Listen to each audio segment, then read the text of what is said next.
yeah, so the Celts were not without their own abilities, but they were under a lot of pressure militarily, politically, and just population-wise. The Germans were moving in from the north and the east, and the Romans were pushing up from the south. And the Celts knew they had to go one way or the other. And as somebody pointed out, well, the Germans had beer and the Romans had wine. Now, the Celts were not growing wine up in England at that time, and they already had beer. So that was a big impetus to, have closer trading relations and diplomatic relations with Rome. But another thing was, and this is something Markel pointed out, was that the Celtic nobles, people surrounding these kings living in these little communes, as he described them, they had plenty of contact with the Romans, and the Romans, showed them the sort of things that Roman nobles and Roman optimates got to do, like charge rent and own property and, things like that, and be in charge of other people, and they'd have to follow your orders. And so there was also a class among the Celts that liked the idea of, geez, I could be a landlord, I tell these peasants what to do, Yes, power. And, yeah. So, so there were elements in Celtic society, the wine, the mercantile elements. There was a very brisk wine trade, and the price of one amphora of wine was one slave. So they were very valuable. Of course, the slaves, by the time they got to Rome, sold for a lot more. But a slave was very expensive. So this was, and if you're trading a slave for an amphora of wine, you were charging a lot more to resell it. So you'd have that, and there were obviously other trade items. The Celts had a lot of gold, and this is also not too pointed out. One of the reasons too why the Romans were very interested in the Celtic lands was there was a lot of gold coming out of there. Ireland doesn't have any gold now, but at one time there were huge amounts of gold coming out of Ireland. I have my own theory about this too. They say now that that the Irish gold was all just basically mined out, by a certain time. But I guess you can still find some alluvial gold in Ireland. There's little bits of it here and there, but it's not ancient gold. But what if the ancient Irish had crossed the sea and were in contact with South American and Central American civilizations? They used gold like we use iron.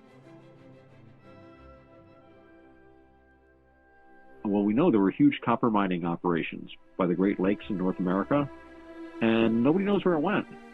I mean, they took thousands of tons of, well, maybe not thousands, hundreds of tons of copper out of there. We've never found more than 1% of that copper in North America. But it was being mined when the Bronze Age was going full tilt over in Europe, and copper was incredibly valuable. So a lot of people think there may have been some kind of transatlantic. I mean, why not? Nobody back there was saying, hey, it's not 1492 yet. You're not allowed to cross the ocean. It's an incredibly valuable mineral. We'll make a fortune off of it. Because profit always drives people. So who knows? Maybe the people were landing in, and Ireland would be a logical place to stop if you were coming over from North America.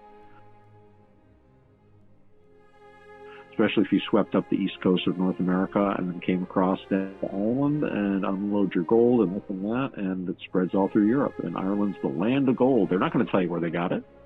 They kept that stuff very secret. They found out later, way before, like in the 1100s, 1200s, 1300s, they were Basque fishermen off Newfoundland. They knew there was they just didn't tell anyone. It's like, that's our fishing ground.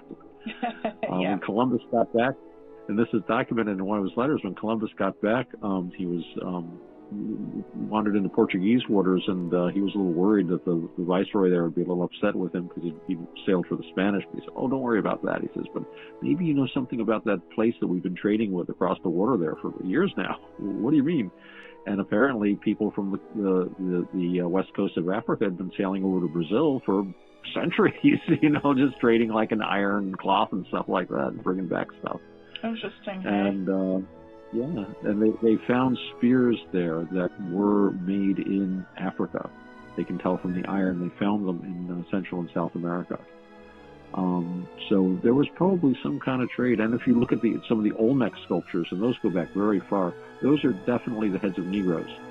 They're definitely people from sub-Saharan Africa. So, the features are very clear, yeah. So there definitely were people voyaging from Western Africa and coming over there, and sometimes even setting up. One of the things that the early conquistadors found at one point was a whole village of sub-Saharan African people living in the jungle in Central America. And the others were, well, they must have been escaped slaves. Well, you hadn't been there that long to have that many slaves escape. It was, they'd come over under their own. There were trade. There was some trade. It wasn't a lot of trade, and they kept it very quiet because again, you didn't advertise this kind of stuff. It took a great big country like Spain or England or somewhere like that had enough power to be able to plant flags and cannon and stuff and say, "Oh, hey, this is mine now."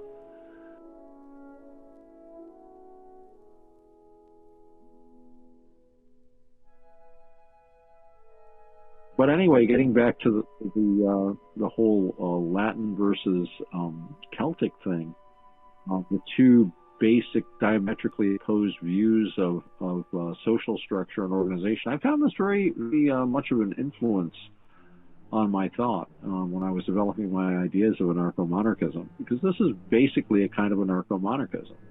It's a sort of thing, again, as I said, that can grow up naturally as the society exists and evolves, rather than something imposed from the outside, from the top down. I don't think that the structure of it matters so much as the way in which it arises. And even, when you think about the Romans, even they still had the idea of the people, the populace, from whom their authority ultimately derived. That's why their banner said SPQR, the Senate and the people of Rome. The people as a mass were considered part of the political process. The Senate usually thought they were a very unfortunate part of the process, but they were basically indispensable, even though they were, as they called them, proletarians, which was not a compliment. It simply meant people that produced more people, because they recognized you need soldiers, you need farmers, you need sailors, you need artisans, you need people.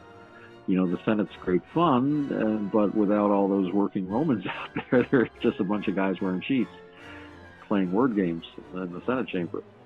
So, the people were something, and some emperors, and of course the emperor very often courted the populace.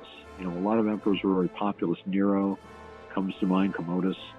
When we look past I think basically lies, the exaggerations, and the vitriol of the people recording their histories, usually, men of the senatorial class who were usually opposed to these emperors, that was a constant struggle. The emperors would court the people, and were, like I said, often very populist.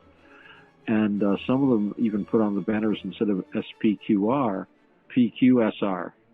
The people, populesque, senatus Romanus, basically the people in Senate of Rome, putting the people first. Now, Senate hated when they do that. But there are coins and inscriptions and things like that exist from that. So even there was a sense that the people as a whole had to be respected.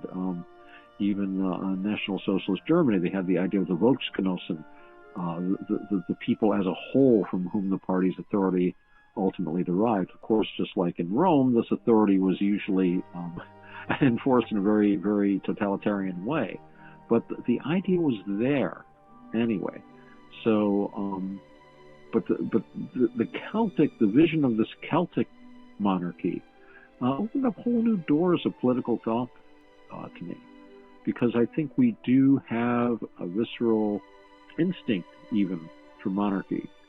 For hierarchy, certainly, we are hierarchical animals. Hierarchy is a natural thing, and it's in our brains, it's in our blood, it's in our DNA. And Terry Pratchett actually said it very interesting. He said, there's something in the human brain, I think it was Terry Pratchett that said, there's something in the human brain that seems to be hardwired. And it's about monarchy. And whenever anyone brings up monarchy, something in the brain tends to go, ding, kings. That's a really good idea.